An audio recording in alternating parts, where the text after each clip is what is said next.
नमस्कार दोस्तों, मेरा नाम हसमुद्दीन है और आज लेकर आया हूं एक ऐसी लड़की की दिल दहला देने वाली कहानी जिसे जानकर आप भगवान से यही कहोगे कि ऐसा किसी परिवार के साथ ना हो। लेकिन उससे पहले आपसे गुजारिश है कि वीडियो को लाइक कर चैनल को सब्सक्राइब कर दीजिए। तो चलिए शुरू करते हैं आज के इस एपिसोड को। भोपाल के करोंद इलाके में रहने वाली 20 वर्षीय रानी के पिता की मौत 1 साल पहले हुई थी। पिता के साथ साथ आमदनी का जरिया भी खत्म हो गया तो घर में फांकों की नौबत आ गई। दोस्तों, खुद रानी ही नहीं बल्कि उसके 8 भाई बहन भी एक वक्त भूखे सोने को मजबूर हो गए। बड़े भाई ने प्राइवेट नौकरी कर ली पर उसे इतनी पगार नहीं मिलती थी कि घर के सभी सदस्य भरपेट खाना खा सकें। ऐसे में रानी को लगा कि उसे भी कुछ काम करना चाहिए। सोच विचार कर वह नौकरी की तलाश में घर से बाहर निकली। दोस्तों, रानी खूबसूरत भी थी और जवान भी, लेकिन नासमझ नहीं थी।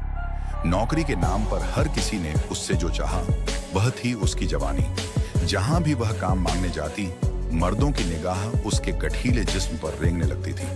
कम पढ़ी लिखी रानी को पहली बार समझ आया कि किसी भी अकेली जरूरतमंद लड़की के लिए सफेद पोश लोगों से अपनी आबरू सलामत रख पाना मुश्किल ही नहीं, नामुमकिन है। दोस्तों, काम की तलाश में दर बदर घूमने के बाद जब वह शाम को थकी हारी घर लौटती तो भाई बहनों के लटके, भूखे और मुरझाए चेहरे उसकी चाल देखकर ही नाउम्मीद हो उठते थे। वे समझ जाते थे कि आज भी खाली पेट पानी पीकर सोना पड़ेगा। भाई की पगार से मुश्किल से 10 से 12 दिन का ही राशन आ पाता था। घर के दीगर खर्चे भी खींचतान कर चलते थे। दोस्तों, नाते रिश्तेदारों और जान पहचान वालों ने तो पिता की मौत के साथ ही नाता तोड़ दिया था। रानी अब उन लोगों की ज्यादा गलती नहीं मानती क्योंकि उसे समझ आ गया था कि पैसा ही सब कुछ है, जबकि पैसा उतनी आसानी से नहीं मिलता जितना आसान सोचकर लगता है। ये दुनिया बड़ी हिसाब किताब वाली है।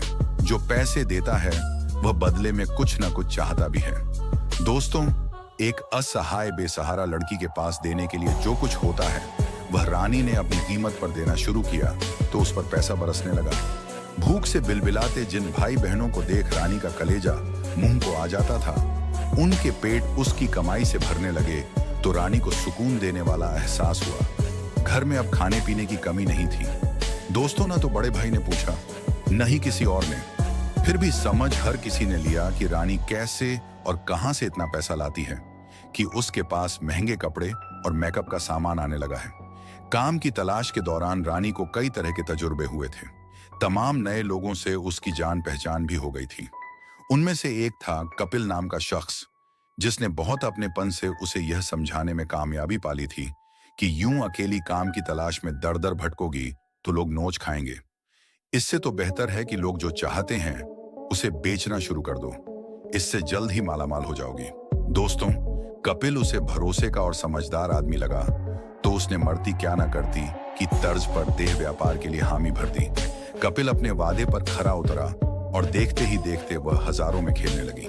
बीती 29 दिसंबर को कपिल ने उसे बताया कि टीकमगढ़ से उसके कुछ दोस्त आने वाले हैं और एक दिन रात के एवज में उसे इतनी रकम देंगे जितनी वह महीने भर में कमा पाती है।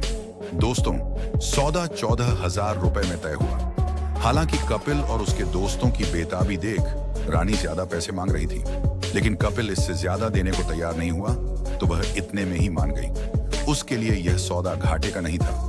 दोस्तों, अभी तक हफ्ते में 2 से 3 ग्राहक ही मिलते थे। वे भी उसके अंगों को टटोलने के बाद एक रात के 2 से 3 हजार रुपए देने के लिए महज इसलिए तैयार हो जाते थे कि रानी के जिस्म में कसावट थी।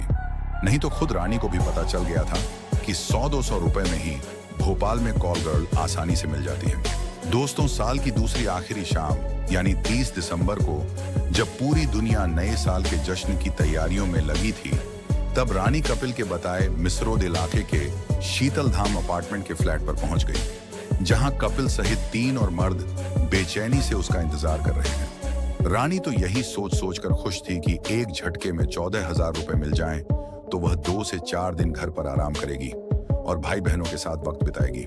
दोस्तों, रात भर चारों ने जैसे जैसे चाहा वैसे वैसे उसने उन्हें खुश किया, पर साल की आखिरी सुबह रानी पर भारी पड़ी।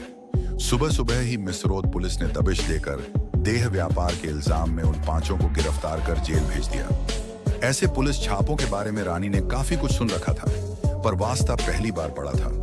थाने में जैसे ही उसे मीडिया वालों से बात करने का मौका मिला तो उसने अपनी गरीबी और बदहाली की दास्तान बयां कर दी, जिससे किसी ने हमदर्दी नहीं जताई। दोस्तों, रानी कोई पहली या आखिरी लड़की नहीं थी जो अपनी मजबूरियों के चलते अपना और अपने घर वालों का पेट पालने के लिए देह व्यापार की दलदल में उतरी थी। ऐसी लड़कियों की तादाद अकेले भोपाल में 25,000 से ऊपर आंकी जाती है, जो पार्ट टाइम या फुल टाइम या धंधा करती हैं।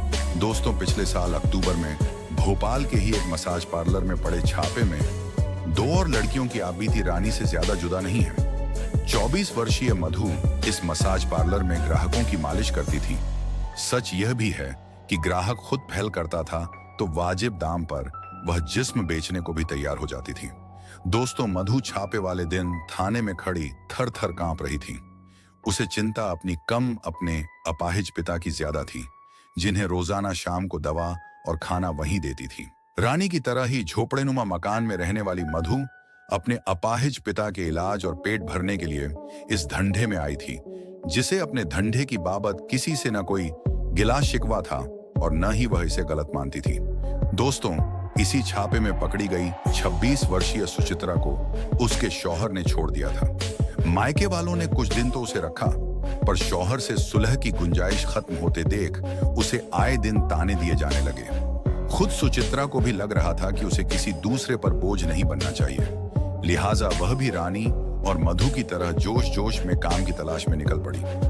4,000 रुपए महीने की पगार पर एक ब्यूटी पार्लर में नौकरी मिली, पर जल्द ही उसे समझ आ गया कि नौकरी तो कहने भर की है। अगर वक्त पर पैसा चाहिए तो जैसा ब्यूटी पार्लर चलाने वाली कह रही है वैसा करना पड़ेगा। इसके बाद उसने नौकरी छोड़ दी। इस पर घर वालों ने फिर ऐतराज जताया तो उसने भी मसाज पार्लर में नौकरी कर ली, जहां उसे 15,000 रुपए देने की बात कही गई थी। 15,000 रुपए के एवज में क्या क्या करना है, यह बात सुचित्रा से छिपी नहीं थी। लिहाजा वह मालिश के साथ साथ बाकी सब भी करने लगी, जिससे उसे 10 से 12,000 रुपए मिलने लगे थे। अब घर वालों की शिकायतें दूर हो गई थीं, पर जब छापे में वह पकड़ी गई तो उन्होंने उससे कन्नी काट ली। दोस्तों, मधु और सुचित्रा को थाने में पुलिस अफसर लताड़ती रही कि ऐसी ही लड़कियों ने औरतों को बदनाम कर रखा है, जो दूसरे काम धंधों के बजाय देह व्यापार करने लगती हैं। उस वक्त तो दोनों चुप रहीं, पर बाद में बताया कि ये लोग हमारा दर्द नहीं समझेंगे। हमने पहले ईमानदारी से ही कोशिश की थी, इज्जत से नौकरी करना चाहा था, लेकिन हर जगह हम पर सेक्स के लिए या तो दबाव बनाया गया था या फिर लालच दिया गया। दोस्तों, सुचित्रा बताती है कि कोई लड़की नहीं चाहती कि वह इस पेशे में आए, लेकिन समाज मर्दों का है और वे एक ही चीज चाहते हैं। हर कोई हमारी मजबूरी का फायदा उठाना चाहता है और हम उनकी मंशा पूरी न करें तो नौकरी से निकाल दिया जाता है। कोई हमें बहन बेटियों की तरह इज्जत नहीं देता, जिसकी हम उम्मीद भी नहीं करती। दोस्तों, मधु और सुचित्रा को मसाज पार्लर महफूज लगा, जहां देह व्यापार करना मजबूरी या दबाव की बात नहीं थी, बल्कि मर्जी की बात थी। यहां मालिश कराने काफी बड़ी हस्तियां आती हैं और थोड़ी देर की मौज मस्ती के एवज में 2 से 4,000 रुपए ऐसे दे जाती हैं जैसे पैसा वाकई हाथ का मैल हो। दोस्तों, ये तीनों फिर पुराने धंधे में आ गई हैं। पैसा इनकी जरूरत भी है और मजबूरी भी। दूसरी तरफ ये मर्दों की जरूरत है, जो इन पर पैसा न्यौछावर करने को तैयार बैठे रहते हैं। दोस्तों, देह व्यापार को बुरी नजर से क्यों देखा जाता है और इसे सिर्फ बुरी नजर से क्यों नहीं देखा जाना चाहिए, इस पर आए दिन बहस होती रहती है और आगे भी होती रहेंगी। लेकिन मधु, रानी और सुचित्रा का दर्द हर कोई नहीं समझ सकता। अगर वे इस पेशे में नहीं आती तो मुफ्त में लुटती और इसके बाद भी खाली पेट रहती। दोस्तों, रानी अपने भाई बहनों को भूख से तिलमिलाते नहीं देख पा रही थी, तो इसमें उसका कोई कसूर नहीं। मधु अपने पिता के लिए मसाज पार्लर में काम कर रही थी और सुचित्रा के निकम्मे और नशेड़ी पति को कोई दोषी नहीं ठहरा रहा था, जिसने धक्के देकर बीवी को घर से बाहर करके दर दर की ठोकरें खाने को छोड़ दिया था। ऐसे में तय कर पाना मुश्किल है कि ये लड़कियां फिर और क्या करती। दोस्तों, तीनों लड़कियों का नाम बदला हुआ है। इस तरह के समाज को आप क्या कहेंगे, हमें कमेंट जरूर करें। धन्यवाद।